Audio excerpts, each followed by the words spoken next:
Dan Bernstein Unfiltered. Unfiltered on 312 Sports. Welcome to Dan Bernstein Unfiltered. I'm Dan Bernstein. That is Matt Abaticola, our executive producer. And we got a lot to discuss today. There's some Bears business stories that were eyebrow-raising yesterday, and I have not seen the proper attention paid to them. It's one thing we can do here is do just that. So we're going to. We've got some sound from Ben Johnson that we're going to pick through from his press conference yesterday. We will talk about the Cubs' much-needed victory coupled with a much-needed Padres loss that dropped their magic number for the top wild card down to 2 last night, and some thoughts on a movie that's in production about what that might be and how they're going to do it. First off, South Park sucked last night. I was so excited for this. I had gotten my anticipation, my eagerness up off the charts. I even called home yesterday while I was fishing to make sure, honey, just record it. And she's like, you're not going to forget it. Just you record it when you get home. Just do me a favor. Record it. Just set it on the thing.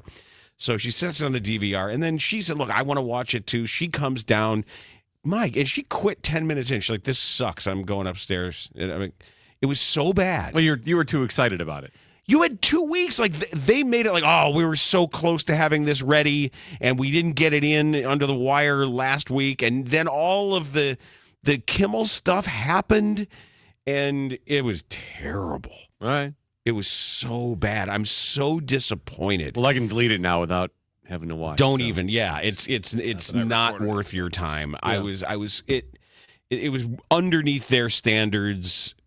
I don't even know. You had 2 weeks to come up with something. You could have scrapped the whole other thing you did. Man, really, really disappointing. It's not to the point of like who got to them, but it was just unbelievably underwhelming. And I'm sorry. It's sort of like how I felt coming out of the movie Nope by Jordan Peele.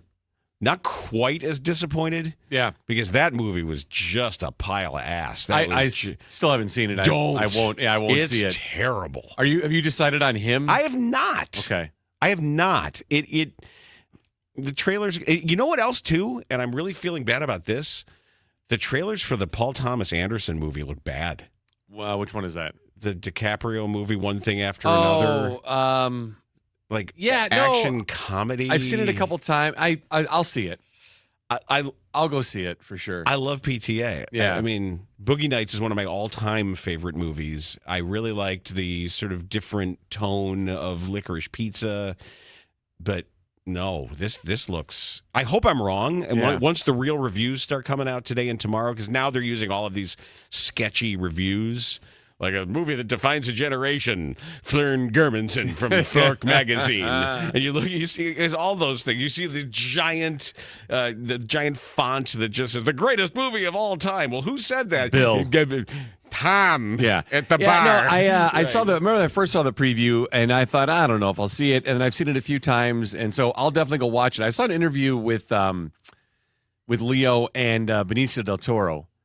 And it was funny. They were talking about when they first got started in their careers, Leonardo DiCaprio was told that his name is too ethnic. Mm-hmm. And so that he had to change his name to Lenny Williams. Lenny Wilkins? Williams, not Wilkins. No, not Lenny Wilkins, but Lenny Williams. And he told his dad, and his dad's like, no, fuck that. Yeah, that's not happening. Right. And then Benicio del Toro was told that he had to change his name to Benny Dell. Benny the Bull. Just Benny Dell. Benny of the Bull. Yeah. But yeah. And they were Benny both like, Dell. that's not going to happen. So I'm gonna stay with Leonardo DiCaprio. Good for them. And Benicio del Toro. So I saw this story cross yesterday, and I thought, what? I wanted to make sure, first of all, that it was news, and it is, and it was leaked to CNBC. I'm shocked that this hasn't gotten more traction. But because we have the opportunity to give it traction, I'm going to. This broke on CNBC yesterday afternoon. The National Football League's Finance Committee approved the sale of 2.35% of the Chicago Bears to existing owners of the team. So this is an internal transfer of ownership in a deal that sets a league record and values the Bears at $8.9 billion. I'm going to say that again. It values the Chicago Bears at $8.9 billion. This is according to 3 people familiar with the deal who asked not to be named because they were not authorized to speak publicly. The deal closed several days ago, according to one of the people. Because the sale is to existing team owners, the league does not require the deal to be approved by 3/4 of the NFL owners. The Bears were valued a year ago. Take a guess. Right now, they're $8.9 billion.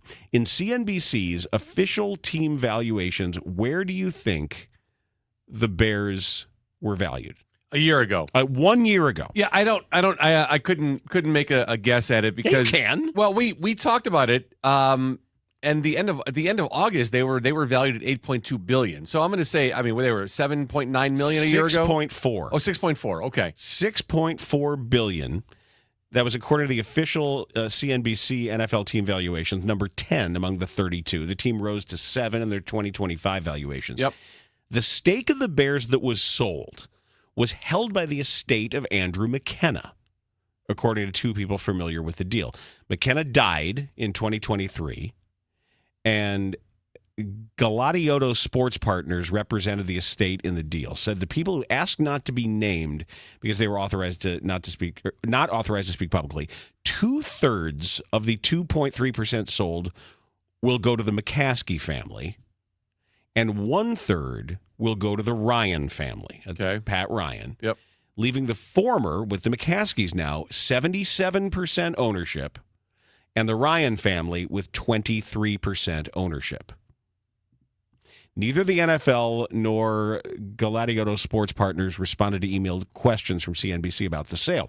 The previous record high valuation in the sale of a minority stake in an NFL team was $8.6 billion. That was the purchase of a stake in the Niners in May, according to a person familiar with the deal who asked not to be named. That topped the $8.3 billion valuation for an 8% stake in the Eagles at the end of 2024. The New York Giants are currently looking to sell a 10% stake at a $10 billion valuation. So how do they come up with all these numbers? So the Bears currently play at the obsolete Soldier Field. That's a very powerful adjective that they decided to put in here. Mm-hmm. They've simply declared it obsolete. It was last renovated more than 20 years ago. So the Chicago Park District gets some of the revenue from non-NFL events at the stadium. The team's exploring building a stadium in Arlington Heights. A fixed-roof dome stadium would give the Bears an opportunity to host non-NFL events year-round to get more non-NFL event revenue. Valuations for the sale of limited partner stakes do not necessarily translate to control sale prices because large LP stakes sell at discounts to control sale valuations because limited partners have no stake in how the team is run, and the dollar amount to buy the stake is relatively large. In some cases, however, small LP stakes below 10% can sell at a premium.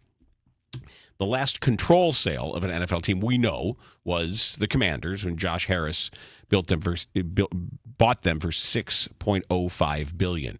But here are the Bears now at $9 billion. And you can bet that whether it's the accountants or the PR people that all surround J.B. Pritzker and anybody else who has been asked by Kevin Warren, hat in hand, help us, convene your session. We need these emergency help from our property taxes. This doesn't help the old PR campaign when all of a sudden you're publicly said to be a $9 billion sports franchise. Yeah, so that would move them up to number 5 on the list of valuations for NFL franchises. But you have to look at what's more important to me is where they ranked previously in the top 10, now in the top 5 at the operating income, which is $80 million, which is by far the lowest in the top 10. That's a stadium function. Yeah. That is simply not owning your stadium and not being able to maximize that. Right, but your revenue, though, is $629 million with your operating costs of $80 million. Mm-hmm. Just to give you perspective here on Jerry Jones and the Dallas Cowboys, he has an operating income of $629 million, where the Bears are at $80 million. His revenue is also over $1 billion. It's amazing. And they're, number 1 franchise at $13 billion, I think, in all sports. but they are the lowest. And when you look at the NFL teams as a whole, they're in the lower third of operating costs as well. Well, the Bears are looking to jumpstart all of that with the new move and everything that they're going to have there.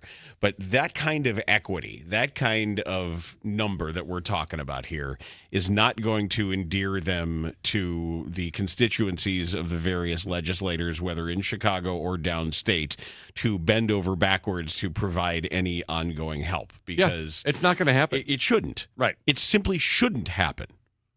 Because this is not they don't need to be on the public dole to help increase all the numbers that you're talking about. Yeah, and I think when we talk about Kevin Warren, he needs to realize that it's not as important to state leaders. It's just not.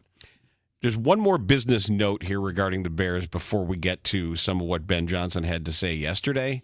And I don't know if you saw this, but according to Vivid Seats, who makes projections regarding ticket sales at NFL games, what do you think the percentage split is expected to be at Allegiant Stadium on Sunday? Oh, I'm going to, without knowing, I'll take a guess that it's more Bears fans. I'd say it's 60-40. 50-50, which it is in of itself pretty amazing. Yeah. And we know that Vegas doesn't exactly have a huge homegrown fan base for anything. Bears fans travel. Bears fans. And it's Vegas. And this was for a while. Once the schedule was out, the people who do one destination game a year, et cetera, you can get a relatively inexpensive flight from anywhere to Vegas.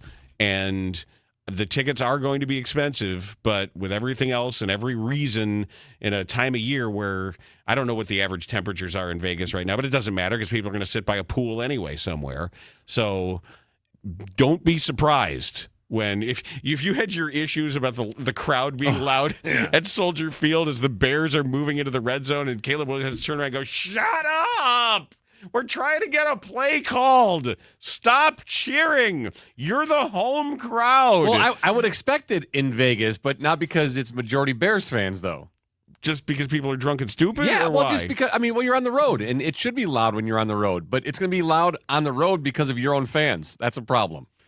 Well, just because your own fans are dumb. Yes. Right? So just don't be surprised when you hear some cheering at some odd times, because we know that the local Las Vegas Raider fan base perhaps isn't what it is with the remnants still of Oakland and L.A. and everywhere else. 4th and goal at the 8 for the Bears.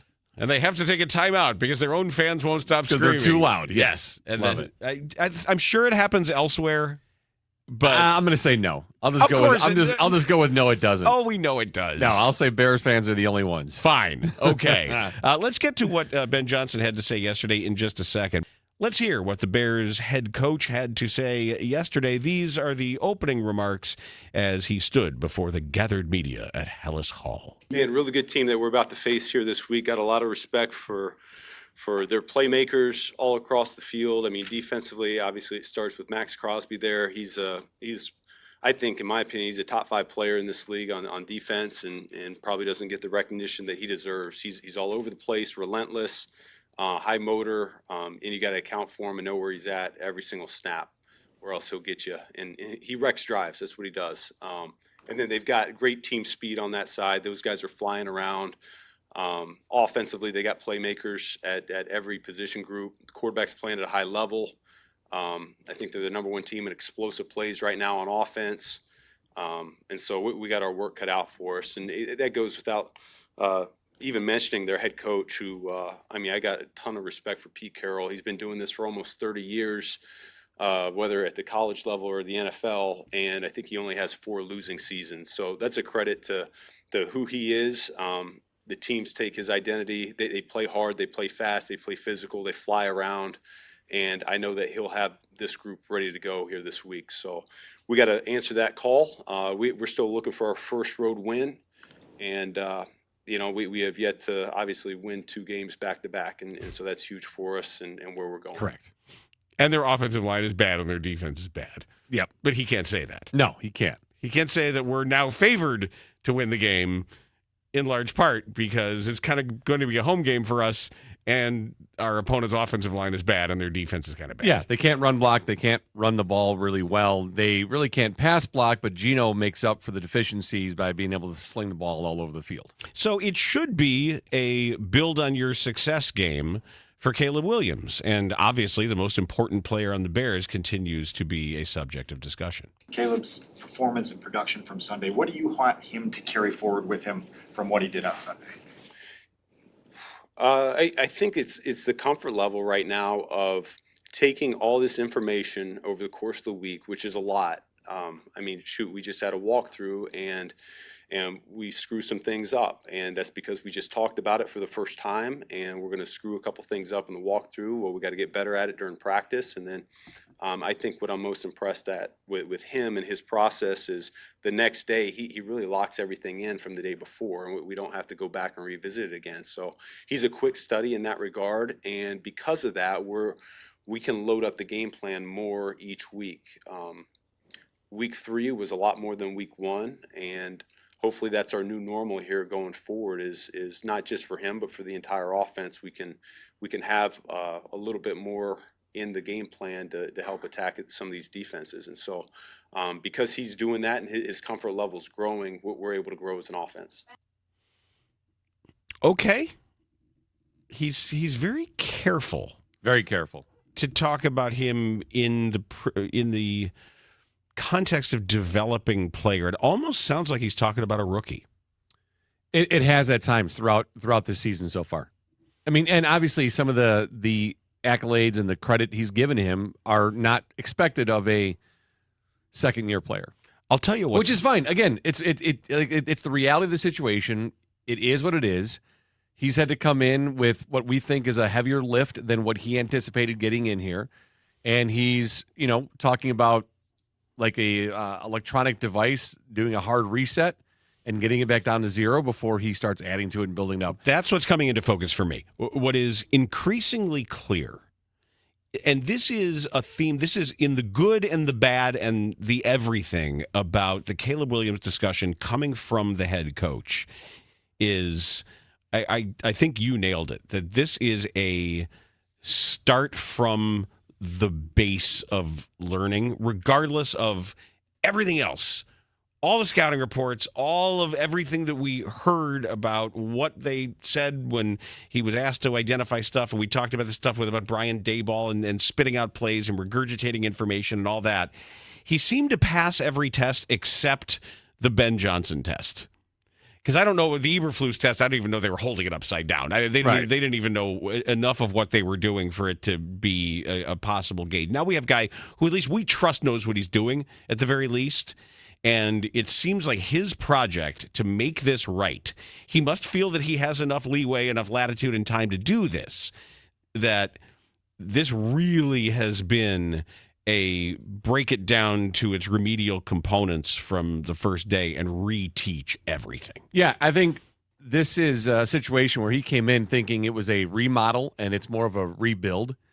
If you've ever had a project at home or you've done things on your own, you have an idea and a plan of what you want to do. When you get in there and you start tearing walls down and taking things out, you see it's a bigger project than you expected, and there was things that you weren't anticipating that are there now. Mold is there. We didn't know that mold was there. And, the foundation is weak. Got to replace the whole foundation. So he's in there, and this remodel is more of a rebuild, but you can't really – and there's a really tough dichotomy there because Ryan Poles is drafting and spending money in free agency as if we're there to win now, even though his draft picks aren't playing or that successful. And Ben Johnson gets in, it's like, all right, hey, we're a little further away than I think we're all thinking as an organization. This was after Johnson had a lot more say in this draft in particular. Right. What do you need? Here's what I need. And I need a lot now. So I would love to hear, and I don't think we'll ever learn until maybe way after the fact, what the conversations are that are happening internally. That it's just, hey, no, we're this close. We're actually this far. And to see where they're at, and if they are even close to being on the same page of things. Here's more from Ben Johnson's press conference yesterday. Did you set a new precedent for the team? Like, do you not have to push that part anymore, push that button in terms of keeping these guys at the effort level you want? We had a really good week of preparation last week, and we need to do the same thing here this week. And if we do that, we give ourselves a chance to win the game. I love how the question's asked, and it's what we touched on about. Right. Are you going to call him out again? Yeah, that throwing down that ace, that ace card on the table, or breaking the glass in case of emergency. And it was like, hey, do you have to do this again? You have to push that button again. And first of all, he doesn't answer the question. He's like, we had a great week of practice, and we do it again. We're gonna do well. By answering it that way, he's saying that me saying it once should last more than 1 week. We hope. But that's what he's saying. He's like, how many times do you want me to say it? How many times do you have to call these guys out for being lazy? Well, you can't. He knows that. Right. He knows that you can't. You just you can't go down that same road it's again. Still working. That was his answer. That motivational tactic is still working. They haven't tuned me out quite yet. Yeah. Yep. And we'll see what happens. Yeah, he didn't sound real happy to be asked it. He didn't. He didn't. His tone, the tone changed from the first couple answers. It did. And that went in the timeline of how the questions were asked too. So, and then he has asked a question about the run game and what his thoughts are. How do you feel about the run game through 3 weeks, and where can it be better? Wait, hold on, pause it for a second. That was Courtney? Yeah. I keep expecting her to say something like, how the fuck do you feel about the fucking run game, motherfucker? Just to get after it. Or let's listen closely. Maybe she does swear. Okay. How do you feel about the run game through 3 weeks, and where can it be better? No. It can be better all over the place right now. We're very conscious of it. We watched all of our runs as a group the other day, Monday, and I think I've alluded to it in the past that it can take a little bit of time before this all meshes and it all gels together. We got some new faces up front that haven't played a ton of ball together yet, and so that's part of the process. It's also for the runners to understand what we intend to do with some of these play calls, where we want that ball to hit. And then at the end of the day, they take their natural skill set and they make something big out of it. Our whole goal as a coaching staff is to get them up to the third level as much as we can to make these safeties and these corners tackle them one-on-one.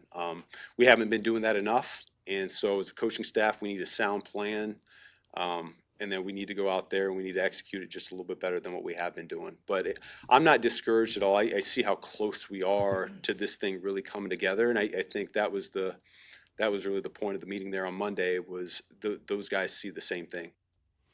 Couple of notes on that. These are vets. Braxton Jones is a vet. Joe Tooney is a vet. Drew Dahlman, vet. Jonah Jackson, vet. Darnell Wright is in his second year. Third year? Third year, right? Third year? Vet. Yeah, I don't quite get that. Like what don't they know yet? What do they need to learn? And then you talk about the running backs and where they wanted to hit. Well, like what aren't you knowing? That was my second point. That is all Swift. Yeah. He is talking about DeAndre Swift, and that's my problem with him, and has been, and I think it's always been their problem with him, is that he, in open space, he can be elusive. But these runs are designed to go to a specific spot. Mm-hmm. The blocking is very particular. Every angle matters. And if you hit it wrong, everybody looks bad. If you make a wrong decision. So my problems with DeAndre Swift are vision and decision-making and where one meets the other. Maybe you say they're the same thing. Maybe you say they're not, that you can only decide based on what you see, or maybe you have to just be later to decide or be earlier to decide, and there's a semantic game played in there. But I know he can physically run fast and strong. Right. But the issue is, can you do what the play is designed to do? And I don't know how many times you got to run something in practice, or how often you have to coach it. And it shouldn't be a problem, but I've seen it in practices before. I've seen guys who instinctively bounce things out or bounce things in, or because of an angle will always, they'll default to one move and they'll spin when they don't have to spin, that kind of thing. I'm not sure exactly what it is with Swift, but those were pointed comments. Do your job. Do this as it is designed. But I don't buy that this offensive line, because they haven't played together a lot, isn't executing the way he wants them to. Yeah, I don't understand if they're doing something completely outside of their normal scope of understanding, that it's like, all right, it's going to take some time for us to gel. It's like, here's the play. Here's your duty and responsibility on that play. Go execute Do that. it.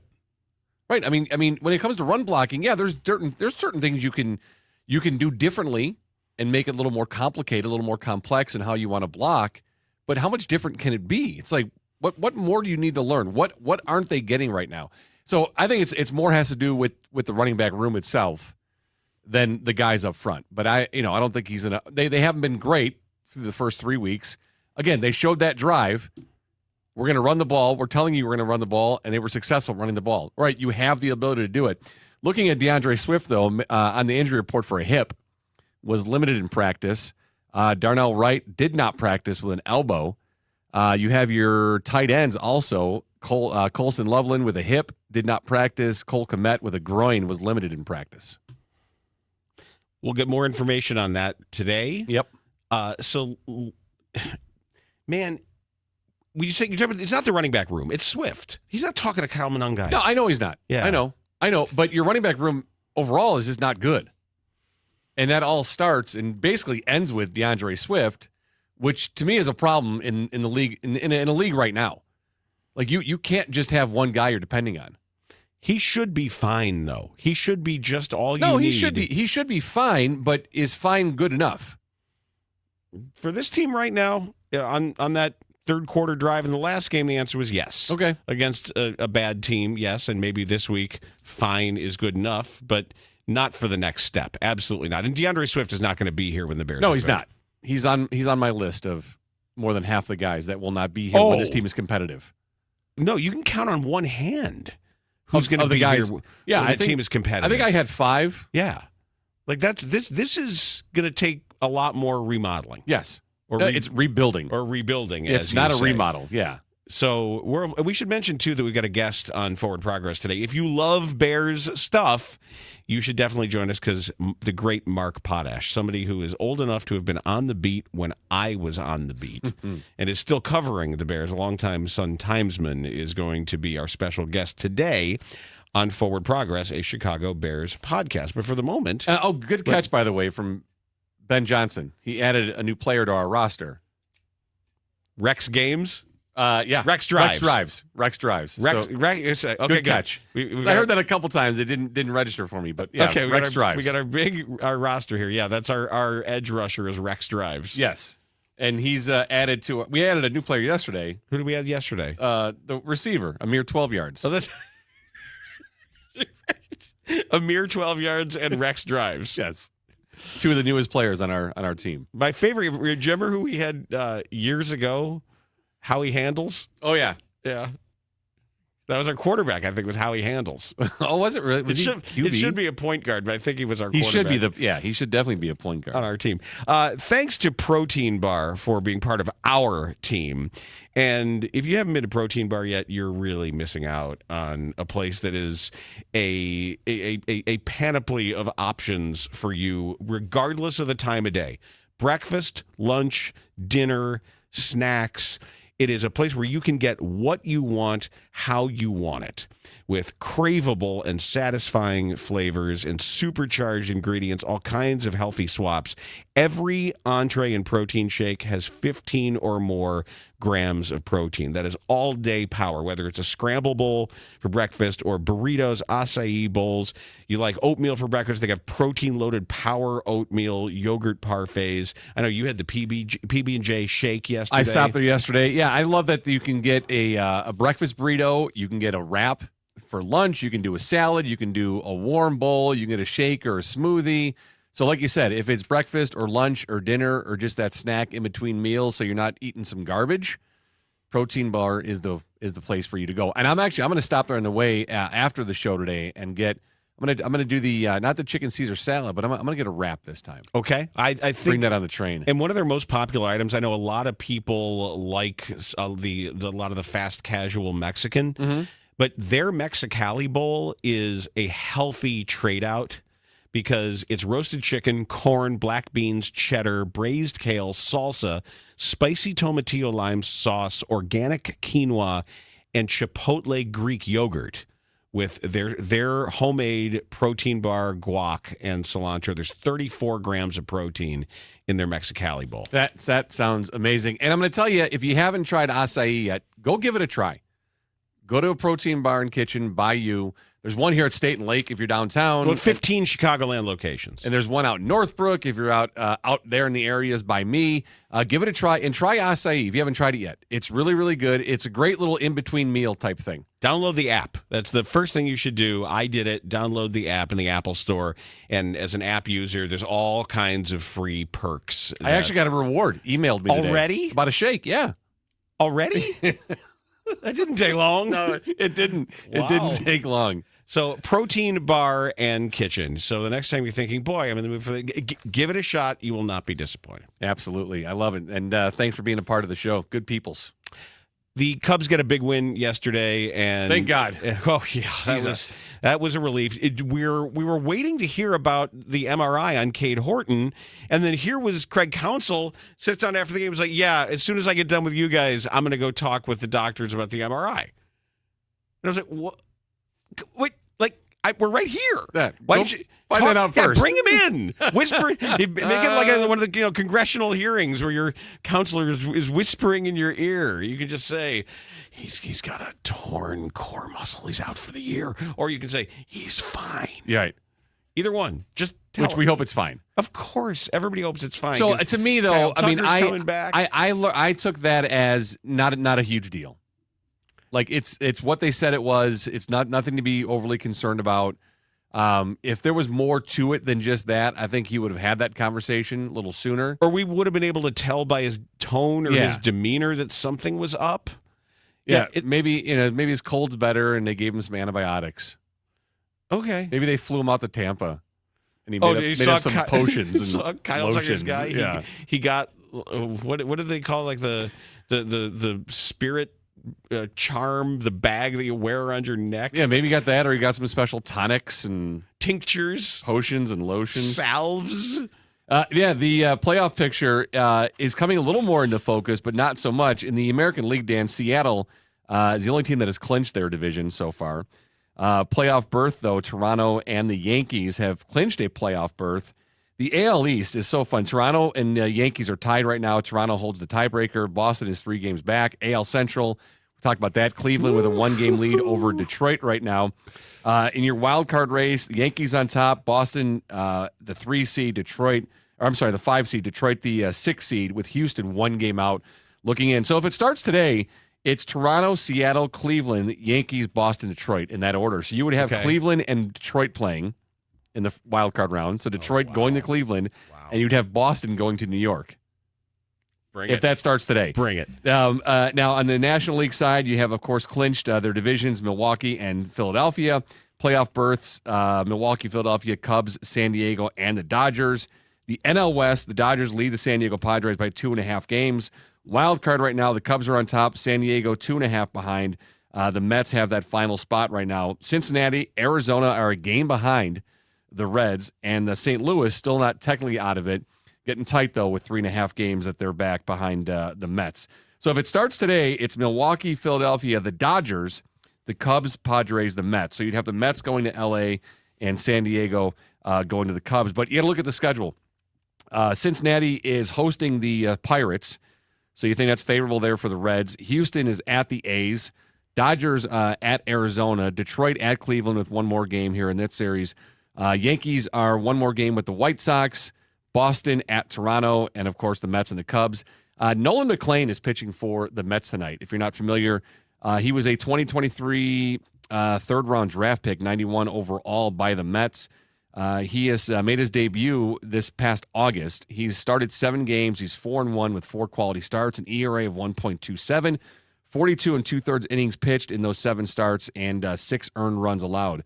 Again, made his debut on August 16th. So off to a really nice start, that young pitcher. Young. Jonah Tong looks like he's 15. Yeah, he does. I couldn't believe it. They showed him, and I just felt bad for him. They showed him in the dugout after he gave up all those hits. And it just, he looks, honestly, he looks younger than my son. He does. who's he going to looks turn very young. about to turn 21.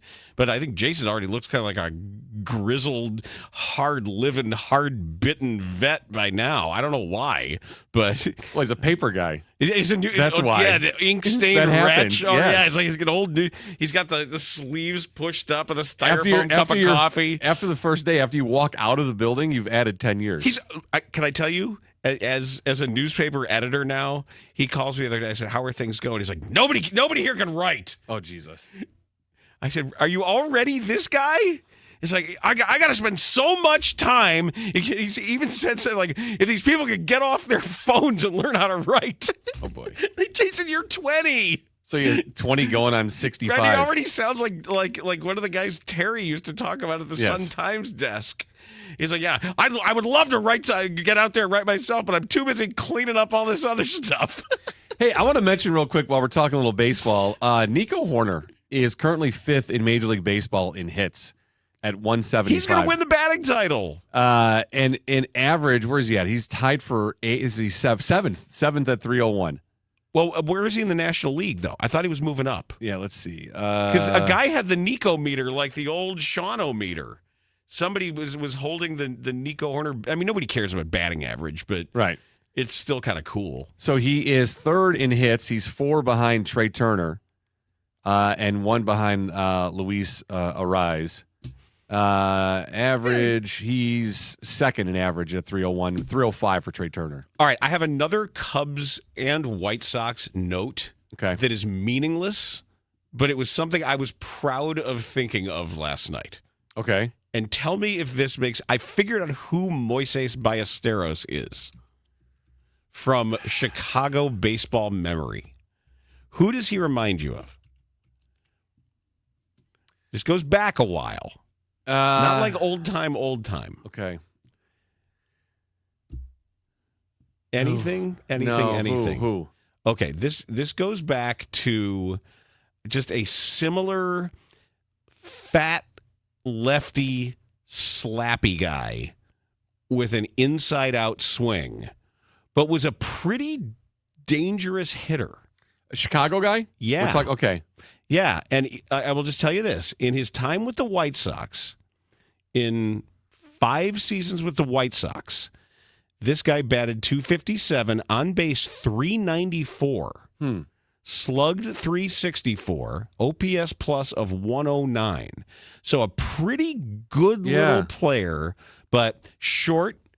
I think he was short. Let's see. Yep. This guy was listed at 5'7", 190.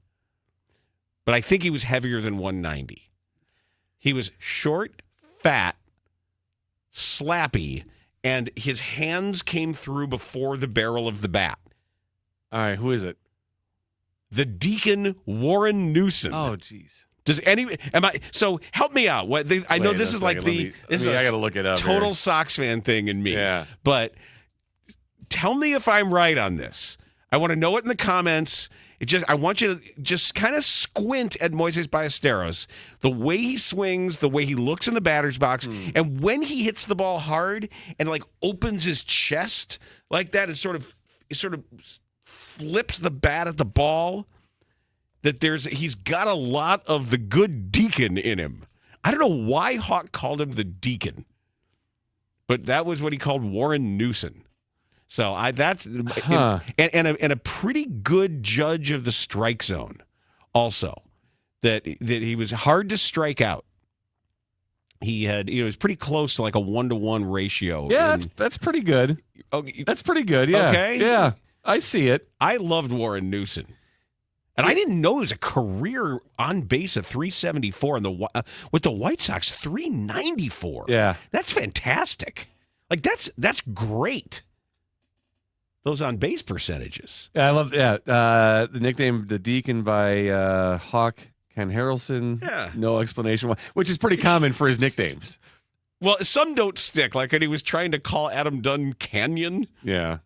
Way to go, Canyon. Like some of these are just make absolutely no sense. Well, like when he came up with the broken bat hit for my name. Yeah, people just like saying you just your like name. the name, yeah. Your name's fun to say. Yeah. That's a Matabatacola. Oh, I remember the That first made time you he famous. did it, and DJ was like, "What the hell is that?" are you talking about? Yeah. I got a quick baseball question for you. Now, I was looking through stuff about Nico Horner today. There are currently 2 players in Major League Baseball, 2 active players that have a career batting average above 300. Luis Ariz Is one. a career batting average above 300 in baseball right now. It's not. Yeah, no, there's other guys that may have over like who's the rookie on? Is he a rookie on the Athletics? Jacob, was it Wilson? I mean, it's only this season, so Jose for him, Ramirez? So, yeah, nope. Got to have a certain number of plate appearances. Probably somebody slappy. He's, I think, on the overall list in baseball, he's like 159. I don't know. Astros, Altuve? 303 career batting average. Okay. Those are the 2. And he's got Good for you getting and got some pop. Luis Ariz. Yeah, that's. I mean, yeah. That has to be. That's just been First. that's been pretty spectacular Altuve. for his career. Yeah, I love that picture that is always shared of Aaron Judge standing at second base next to Altuve, yes. and it's just like an adult, a child, right? But it has like great players in baseball come in all shapes and sizes. No, it's really cute. It is. There's one other thing too. I was thinking about with baseball, and I said a week or 2 ago that Cal Raleigh should be the AL MVP. 60 home runs for the big 60 dumper. home runs, and I'm still going to go with that. I think that he should, only because what he does defensively as a catcher and how that adds to what his team's success has been this year, and the fact that Aaron Judge, I think he might even be a negative defensive WAR player. But his offensive numbers, it's not like he's hit 25 home runs. What is he at 51 now? Aaron Judge. Judge's WRC plus is 202. He is twice as good. He's twice as productive in this run environment as an average player. Yeah, it's just his offensive numbers are so unbelievable, and he's 9 home runs behind Cal. Yeah, but he's played in 7 fewer games too. And I get it when he does win the award, and he will win the award, especially if his team ends up being the number 1 seed in the American League, which they have that shot to do. I understand if Raleigh just sort of feels like the guy. Yeah, I do. I would, if I had a chance to vote for him, if I would vote for Cal, but I think Aaron's going to win it overall. His offensive numbers are better outside of the home run numbers, and it's not like he's trailing by 30. He's 9 back. And I believe this is the 3rd season, 1998, I believe 2001, and this year with 4 players over 50 home runs. Cal Raleigh with 60, Kyle Schwarber 56, yep. Shohei Ohtani 53. Aaron Judge has 51, and knocking on the door with some games left, Eugenio Suarez is at 48. But I was looking at the way the Kyle Schwarber career numbers are starting to stack up, and he's now up to 340 career home runs. And what the Cubs get for him? Nothing. Oh, that's right. Shoot. The Cubs got nothing. And at age 32, if Kyle Schwarber gets to 500 homers, and you start talking about everybody with 500 homers in the Hall of Fame. So might he be the first where there's a question regarding his candidacy? Could he be the first 500 homer guy? He only has 22 WAR. Yeah, he's not. I don't think he's a Hall of Fame player. Even at 500 home runs? I don't. Are you sure? That's all right. What are there other 500 home run guys not in the Hall of Fame? No, I don't. Really? Okay. I'll check right now, but I'm pretty sure that's if I look at the all-time home run list here on Fangraphs. Well, not including the guys who are out for steroid reasons. Sure. Yeah, exclude those. Okay, so just your all-time home run list: Bonds, Aaron, Ruth, Pujols, A-Rod, Mays, Griffey, Tomey, Sosa, Frank Robinson, McGuire, Killebrew, Palmeiro, Reggie, Manny Ramirez, Schmidt, Ortiz, Mantle. So of those, the guys not in the Hall All of Fame steroids. are the steroids guys. Okay, That's Mantle. it. That's the only. Let me keep going. Fox, Frank Thomas, McCovey, Ted Williams, Ernie Banks, Eddie Matthews, Miguel Cabrera, Mel Ott, Gary Sheffield, Eddie Murray. Not Eddie Murphy. No, Eddie Murphy. That's so 500. You are in. Now the next group just under Fred McGriff. No, right? Did he get in? He's not in Did the Hall he? of Fame. Okay. No, is he? Lou Gehrig, not bad at baseball. Beltre, Musial, Stargell, Carlos Delgado at 473. Chipper Jones, Dave Winfield, Nelson Cruz, Adam Dunn. Griff got in 2023. No. Fred McGriff got in 2023. Yeah. He was voted in by the Contemporary Baseball Era Committee. Right. So then there's Adam Dunn, Jose Canseco, Yaz, Stanton, Bagwell, Vlad, Kingman, Giambi, Konerko. Yeah, and going back to overall big picture on Hall of Fame, it's really there's too many people in it to begin with. Sure, but then 500, fine, put him in. Fine. Kyle He's in. Schwarber is on a Hall of Fame track. Fine, he's in because of the home runs. He just is. He's on a Hall of Fame track, even if his WAR may be the lowest of anybody in the Hall of Fame. One even other lower than Harold Baines. One other thing on Nico. So looking at Nico's defensive WAR for the season, he's at like 2.2, which is in the top 10 for position players. I looked at the Cubs all-time single season record. Like, I don't think you would guess what number one is overall for Cubs single season defensive WAR. Cubs single season defensive WAR. Yeah, this is before your time in watching, but it's a name you would know. Very famous double play.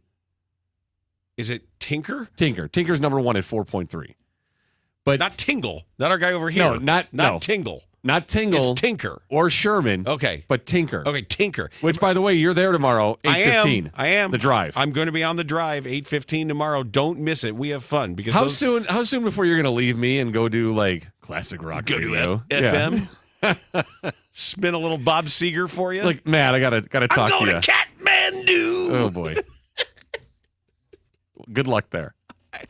I listen. I like it. Joe Tinker's number one. Do you know number two? You can guess number two. All-time Cubs. Single season. Oh, Single season season. Cubs defense. Single season. Ron Santo. Nope. More recent. Sandberg. Nope. More recent. Hap. World Series. Oh, that would be the all-time great defensive year that they had. Was it Addison Russell? Nope. Was it Mago. Was it Baez? Baez 3.9. Okay. Now here's what stopped me dead in my tracks reading this. Number 3 on the list from 2012. Was it Darwin Barney? Darwin Barney, yes, nice grab. Your buddy, my guy, won a Golden Glove that year. I could not a Gold Glove. It stopped me right there. What weren't you friends with him? Yeah, we got real tight. You had he was a good dude because he was the guy that would share a lot of information about my year with Mike Quaddy. That's where most of the book came from. Yeah, you had a couple of guys. And who was the pirate? Was it JJ Fermaniac? Wasn't he a buddy of yours too? No, that was probably Ranji. That sounds like a dirty cat salon guy. No, Ranji was telling me all the stories about what's his name, Makoviak. Oh God. There's Rob. Yeah, Darwin Barney, 3.6, 2012. Good grab on your part there. Joe Tinker also had a couple seasons at 3.6. Ernie Banks, Jody Davis checks in at 3.3. All right. Yeah. Johnny Evers. What, no Frank Chance? No. He's got no chance? No chance for Frank So Chance. Tinker and Evers and no chance? And no chance. Man, Yep. that's, first base. But good, yeah, good for you, Darwin Barney. I'm proud of you. Pretty good. Good grab. Before we go, did you hear John Mulaney on with... In the booth. I did. With Boog and JD. And I did. He was fine. He was fine. It was a little awkward. It was very awkward. I don't think it was a little... It was very awkward. Now, Mulaney also mentioned, and I love John Mulaney. Yeah, he's good. And I love the booth. He'll be playing Wrigley Field. No comic has ever played Wrigley Field. I think July 11th next year. Good luck. That's a big venue for a comic. That is. I think he'll be fine. And outdoors. He's very good. I know he is. It's just the outdoors throws, it makes things a little bit different when it comes to making sure everything reaches everybody, the timing of everything, the controlled atmosphere for comedy. Good luck. And he talked about being in the upcoming movie Madden. Now, you hit me to this. Yes. I didn't really know what all this was, but it's the esteemed David O. Russell. Yep. And Madden it's a biopic with Nicolas Cage as John Madden, Christian Bale as Al Davis, and John Mulaney as Trip Hawkins, who is the guy EA Sports. at EA Sports that creates the Madden NFL video game series. And that's what it's about. It's about the development of Madden football. Yeah, also Catherine Hahn, Sienna Miller, Shane Gillis. Curious to see what role he plays. Yes, Sienna Also- Miller is also very funny. Al Davis's wife. Carol Davis. Carol Yep. Davis. And then Catherine Hahn is John's wife, Virginia Madden. So here's the thing. So it's obviously, as you just said, it's about the development of the NFL Madden game, and there's been a documentary done, at least one about it as well. And I think if you played video games, you played Madden at some point in your life. I know I did for years and years. My kids are playing it now. I'm going to have a real hard time with it because of Nicolas Cage. Why? Because I'm not going to be able to get away from the fact that it's Nicolas Cage. Like Christian Bale. He loses himself in every role. Right. So he's going to play Al Davis. Great. He's going to be a more handsome version of Al Davis. Fine. Unless they can make him look ugly. Is he going to be as scabrous? But no, you can't make him look like that unless they really go after it. I guess they like could. Old Al Davis was like always scabby and covered in bandages. You don't want to look. Yeah. So he'll be a handsome Al Davis. I'm sure he would love that were he alive. But I'm not going to get past the fact that it's Nicolas Cage playing John Madden. I just can't. His career has gotten to a point where he's done so many bad movies like on streaming services. I just can't get. I'm not going to get past Nicolas Cage as John Madden. Okay. Give yourself a chance. Like, tell me, is there? And maybe I'm missing it. Is there a role where again, like you say about Christian Bale, he loses himself in the role? Daniel Day-Lewis loses himself in the role. You know, you're watching that character, and you don't know. You just forget it's that actor. It's the character. Has Nicolas Cage done that in his career? No, because his Nicolas Cage-ness that he brings It to every overwhelms role everything. is also part of the charm of the role. Like in Raising Arizona, and some of the things I didn't see the one. Did he win the award? Was it Leaving Las Vegas? I believe he did. Elizabeth Yes. Shue. Yes. Very good. Very good in it. But he wasn't playing a known figure. Right. Wild at Heart. He was brilliant. Yeah, I mean, he's been very good. I love him. I watch things just because it's Nicolas Cage. I just don't know if I'll get past Nicolas Cage as John Madden. I just find it interesting. And maybe I'm totally wrong. And maybe this has always been something, and I'm just sort of feeling it now, but the movies about the true story of the creation of a thing, like just off the top of my head, The Social Network. Yep. The movie about the creation of Facebook. Or Air, the movie about the creation of a shoe. Even to some extent, Oppenheimer. Okay. Right? The movie about the creation. It happened. You know who was involved. You know the story. Like the viewer, there's going to be obviously there's going to be a narrative arc that includes some surprises and conflict and resolution and a climax. And they have to have a story. But everyone knows that John Madden was involved in the making of a video game called Madden Football. Right. And if you've seen the documentary already, I have then not. you kind of have a background understanding of his involvement and how it all happened and took place. It's just interesting how that becomes a story worth putting on the big screen with these actors, with Academy Award winning actors. Yeah, I mean, it's I mean, I'm not sure. I had to look up what kind of revenue the video game brings in, but it's astronomical. Well, yeah, I mean, they're spending a lot on the movie too, I'm sure. But it just, the movie's about the creation of things that seems kind of mundane. Like how exciting, whether it's a boardroom scene or a business decision, whether it's people around a conference table or somebody at a desk. Damn it, we're making this video game. Da-da-dum. Yeah, but I guess the whole what's successful about a movie that's about the creation of something are the actors themselves. Correct. The actors matter more. The actors matter more than the story. They're not going to be doing anything against a green screen where Right. Nicolas Cage is jogging in slow-mo away from an exploding building. Right. So Although you could. You'd find a reason for that. But the actors matter more, which, again, goes back to my original point. I'm going to have a hard time getting past Nicolas Cage as John Madden. And, Okay. and maybe he does a really great job. But, like, you brought up the Social Network. Mm-hmm.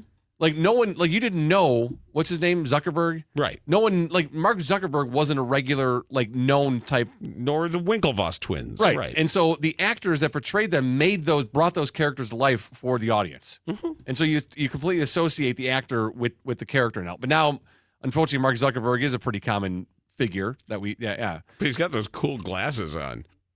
Okay. Did you see those? Like, in the future, everybody will wear these. I said, I won't wear those. Oh, are those the Meta glasses? Yeah, like, Come on, man. yeah, Natalie has. We saw a commercial. Come on, Who was it? man. It was who was it? It was Brian Arakpo. No. See, that's why I need to get a rack phone, because it was the guy in the Jurassic Park movies. Sam Neill. No, the younger guy. Married to Schwarzenegger's daughter. Isn't he married to Arnold Schwarzenegger's daughter? Chris Pratt? Chris Pratt. It's Chris Pratt and some other famous actor who I can't Okay. remember. They need to Arakpo them for me. And they're wearing the glasses. Well, all the Chris's. And Between Natalie's like, yeah, "Who- Chris who- Pine, she's Chris like, Evans, who wants Chris to wear Pratt?" those? And I'm like, I don't know. I don't. I'm not interested. I don't care to In the talk to my future, glasses. everyone will wear these. No, they won't. So it helps. Like, you can look at things and it helps you tell what they are. What I don't know. Maybe do they translate languages for you or make you smart? Or do you get like the little Terminator thing? It's like, Oh, can you kill people with them? maybe you get heat vision. Where Like lasers shoot out of them? You can see through the walls, and everybody has like a heat signature. Okay. And then you can shoot through the wall. I don't know. That'd be cool. Yeah, whatever. But anyway, I'm not sure I can see Nicolas Cage as John Madden. All I right, just well, don't there know you if I have it. can Oh, lose and as I scroll down here, interestingly enough, the role of Moises Ballesteros is being played by former White Sox outfielder Warren Newson. Oh, in this movie? Yeah, Nice. so I got that right. Yeah, Very I didn't know that Moises Ballesteros mattered, but Warren Newson indeed will portray him. Well, that's great. Congratulations. That's going to do it for Deacon. Dan Bernstein Unfiltered today. We've got a very special Forward Progress coming up if you're a big Bears fan, so you certainly don't want to miss that. And you do not want to miss DBU tomorrow either. You know why? It's Feedback Friday, and we've gotten a lot now that we have set up our new email boxes, and we can go through a lot of the comments that come in on the YouTube channel and all that. So really looking forward to Feedback Friday tomorrow, and the special thing that we do in Forward Progress as well for each Bears opponent that comes up. So thanks once again to Protein Bar and Kitchen for being a brand new sponsor, and thanks for tuning in to today's episode. We will talk to you tomorrow. Dan Bernstein Unfiltered on 312 Sports.